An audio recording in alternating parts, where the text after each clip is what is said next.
Guys এখন দেখো খেতেও বসে পড়েছি, প্রচণ্ড খিদে পেয়ে গেছে। তো বাড়ির সবাই খেয়ে নিয়েছে, বাবা, দাদু, ঠাকুমা সবাই, শুধু আমি আর মাই বাকি আছি। আর কেউ তো বসে থাকার নেই, শুধু মাই সবসময় বসে থাকে আমার জন্য খাওয়ার জন্য।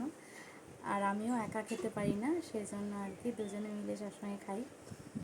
তো আজকে মা কী কী রান্না করেছে চলো একটু তোমাদেরকে দেখাই। আজকে ছোটো মাছ রান্না করেছে, ভাবলাম একটু দেখাই।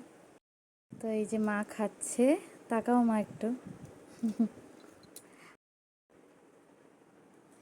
এই দেখো পটলের ভাজা হয়েছে আর ছোটো মাছের কারি, অল্পই করেছিল, সবাইকে অল্প অল্প, আমার ভাগে অল্প জুটেছে। আর এই যে এঁচোড়ের তরকারি করেছিল আলু দিয়ে।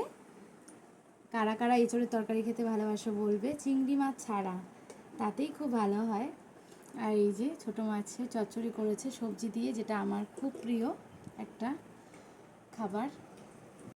চলো বন্ধুরা এখন রাখছি, খেয়ে নিই, আবার পরে তোমাদের সাথে কথা হচ্ছে, টাটা।